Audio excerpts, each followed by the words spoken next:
Vamos a entender un poco lo que sucedió el día de ayer en la Suprema Corte de Justicia de la Nación con alguien que sabe mucho el tema. Está aquí en el estudio el doctor Baldomero Mendoza, él es catedrático de la Facultad de Derecho de la UNAM y del Instituto Nacional de Ciencias Penales en INACIPE. También es especialista en Derecho Constitucional y Derechos Humanos. Doctor, ¿cómo está? Muy buenos días. Muy buenos días, saludos a todo el auditorio. Oye, a ver, coméntanos, doctor. Lo que vimos ayer era de todos conocido, y vaya, a través de los medios de comunicación sabíamos que el 2 de enero concluía la presidencia de uno de los ministros para llegar y renovar esta presidencia con uno de los nuevos ministros. La votación se llevó más de 4 horas, 32 rondas, 4 recesos. ¿Ante qué estuvimos el día de ayer? Particularmente ayer. Bueno, es una muestra clara de cómo se encuentra dividida actualmente la Suprema Corte de Justicia de la Nación. Prácticamente se divide entre los que son ministros de carrera judicial con aquellos ministros que no corresponden a una carrera judicial como tal, pero que se han destacado en las labores en el que han desempeñado como abogados y como postulantes o bien como catedráticos o académicos, varios de ellos.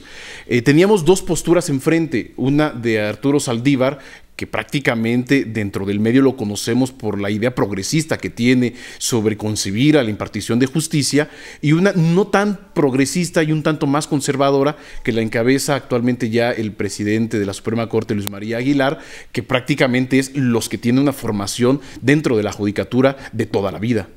Lo que va a representar para Luis María Aguilar Morales, hablando un poco antes, previamente el perfil, ¿qué va a representar para él? Porque él será el presidente de la Suprema Corte de Justicia de la Nación y también de la Judicatura. Ellos tienen a su cargo los 2 organismos más importantes de la impartición de justicia a nivel nacional, ¿no? Así es. La Suprema Corte de Justicia es el tribunal de mayor jerarquía que tenemos. Desde la reforma de 1994 se le fue coincidiendo con la idea de hacerle un tribunal constitucional, un tribunal que solamente resolviera cuestiones de constitucionalidad y fuera el máximo intérprete de la Constitución, es decir, un guardián de la Constitución. Para poder darle estas funciones, se creó un órgano administrativo que es el Consejo de la Judicatura Federal, el cual se encarga de administrar prácticamente todos los recursos del Poder Judicial de la Federación, y se le quitó esa tarea a la Suprema Corte de Justicia. Ahora, el presidente de la Suprema Corte de Justicia es a su vez el presidente del Consejo de la Judicatura Federal. El presidente de la Suprema Corte de Justicia, entre los ministros, sigue siendo par. Lo único que hace son 3 funciones principalmente, que son de dirección. Él conduce las sesiones del Pleno, él lleva a cabo el trámite de los asuntos, él tiene a su cargo todo lo que son las cuestiones laborales y de personal de la Suprema Corte de Justicia, y también... O sea, ¿la relación con los jueces directamente? No, bueno, él representa propiamente al Poder Judicial al encabezar a la Suprema Corte de Justicia y representar a ella. Sin embargo, la tarea propiamente del presidente, donde imprime su sello, es al conducir al Consejo de la Judicatura Federal. Okay. Una vez que conduce al Consejo de la Judicatura Federal, es la adscripción, la división de los diferentes distritos judiciales, la carrera judicial, el nombramiento de jueces, la disciplina judicial. Es ahí donde viene a imprimir perfectamente su sello el presidente de la Corte. En la Corte está entre pares, su voto no tiene ninguna diferencia dentro del Pleno con el que tengan otros ministros, pero es en el Consejo de la Judicatura donde viene a imprimir totalmente su sello, porque conduce a todo el Poder Judicial. Estamos platicando con el doctor Baldomero Mendoza, él es catedrático de la Facultad de Derecho de la UNAM.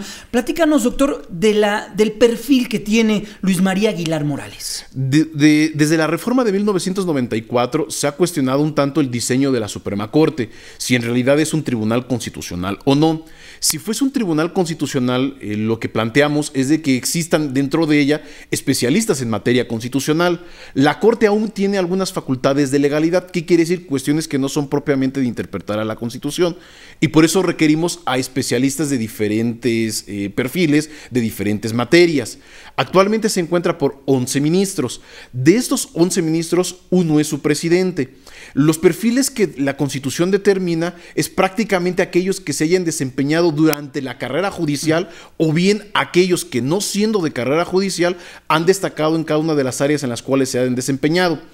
Los ministros que son de carrera judicial cada vez pugnan porque sea mayor número de ministros que tengan carrera judicial. Que eso es lo que se vio ayer. Que eso es lo que implica ayer, la división que existe entre estos dos grupos, los que no tienen una carrera judicial con los que sí tienen, aunque parece ser que uno que los que no tenía apoyaba a los que sí tenían, como el caso del ministro Cosío. Sin embargo, la división es muy clara.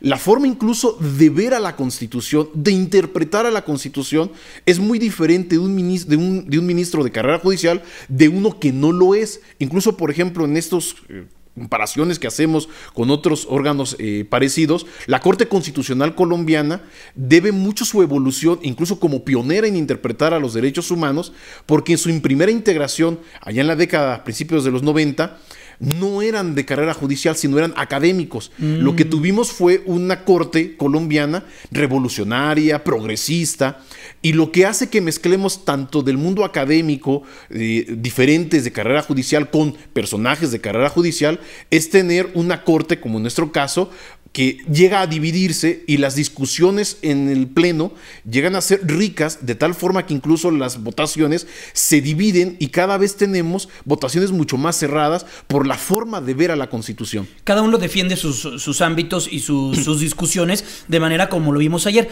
A ver, doctor, algo que me salta. Sabemos que ahorita, conforme está llevada y conformada la Suprema Corte de Justicia de la Nación, son 11 ministros. Sí. Ahorita hay 10 porque hace algunas semanas falleció uno de ellos.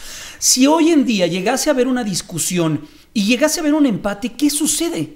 En el pasado ya ocurrió este tipo de circunstancias. El Senado, que es quien tiene que llevar a cabo el nombramiento previa propuesta del Ejecutivo, había vacantes puestos de ministros que hizo que estuviéramos también en las salas en números pares. Muchos de los asuntos estaban empatados. Lo que ocurrió entonces es que se pospusieron su discusión hasta que hubiera una integración que pudiese desempatar el asunto.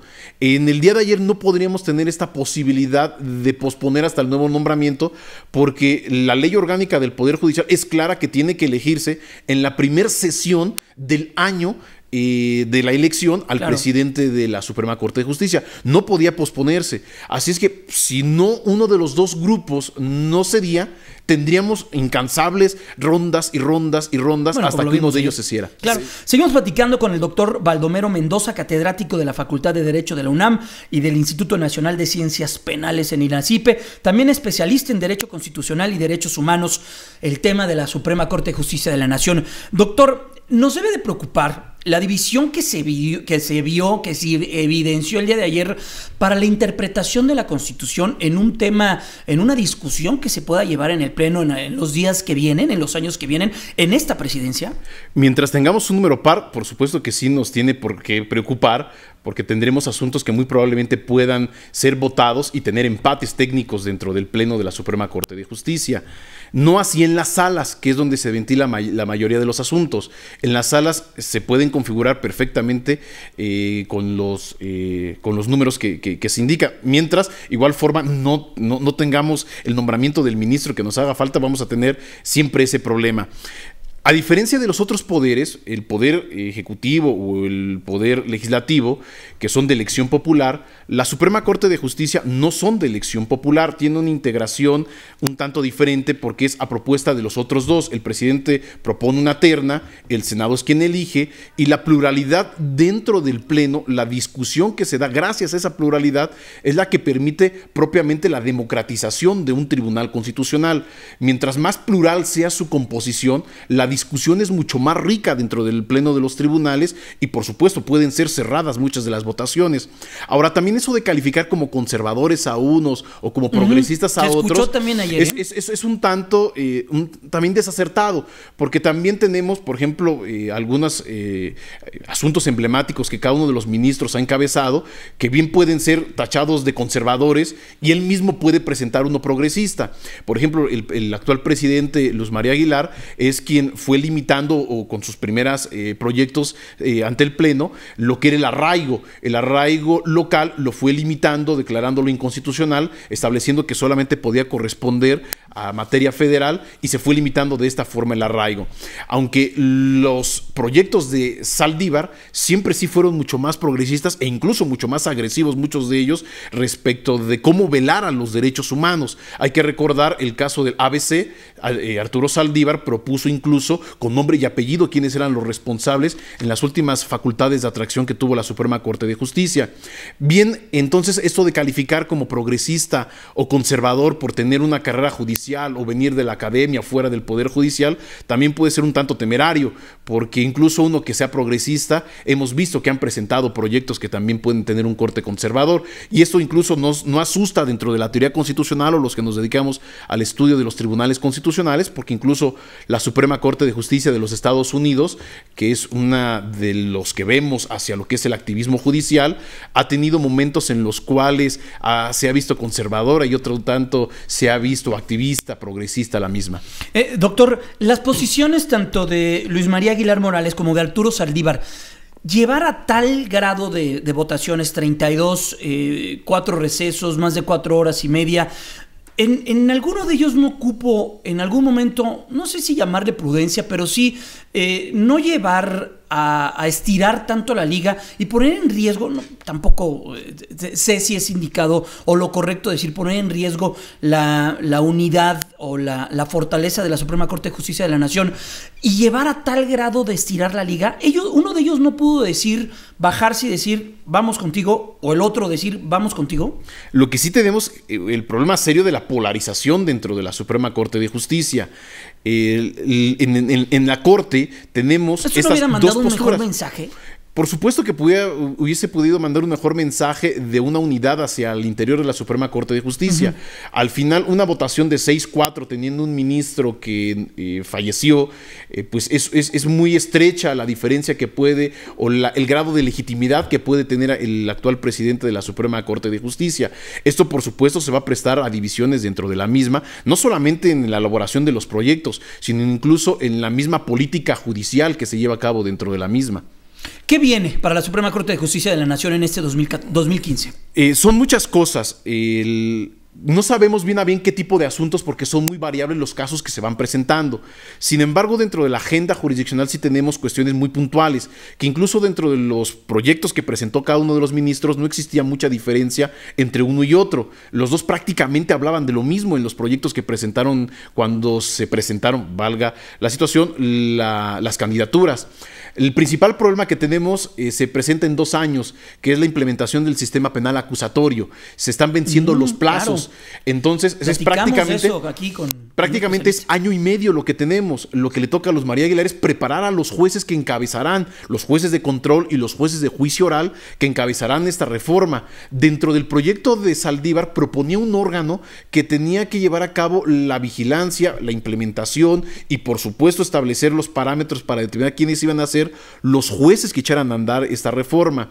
En el proyecto del actual presidente, si bien lo menciona, no establece bien cuáles van a ser esas situaciones en cómo se va a implementar. Ese es uno de los primeros problemas que se va a enfrentar, porque es prácticamente año y medio y el Poder Judicial, de todos los poderes locales que existen, poderes judiciales, es el que tiene el mayor rezago en el nombramiento de los mismos. Apenas ha entrado en la reforma en cuatro estados. Y es poca la experiencia, es a partir del mes de noviembre para acá, y son pocos los asuntos. Por lo tanto, el Poder Judicial, siento yo que no está preparado, incluso en los exámenes que presentaron para nombrar a esos primeros jueces, de todos los candidatos, porque fue cerrada la elección para los miembros del Poder Judicial, reprobó la mayoría de ellos. Solamente aprobaron alrededor de 5 o 6 candidatos. Ese es un gran reto que tiene. El otro gran reto es continuar con la implementación de los derechos humanos, que es ahí donde tenemos uno de los principales problemas en la forma en cómo se ven a los derechos. Si bien los dos presentaban una plataforma de derechos humanos, la visión del mismo, por supuesto, es distinta. Pues, doctor Baldomero Mendoza, catedrático de la Facultad de Derecho de la UNAM y del Instituto Nacional de Ciencias Penales, especialista en Derecho Constitucional y Derechos Humanos, muchas gracias por venir esta mañana. Gracias a ustedes por invitarme. Es interesante y es muy complejo, es un tema muy complejo y qué bueno que lo pudimos atender con usted. Muchas gracias. Muchísimas gracias, muy buen día a todos. Muy buenos días, feliz año para el doctor Baldomero Mendoza. Aquí escuchamos, atendimos todo lo que sucedió el día de ayer, entendimos un poco lo que representa la importancia de tener fortalecida a la Suprema Corte de Justicia de la Nación.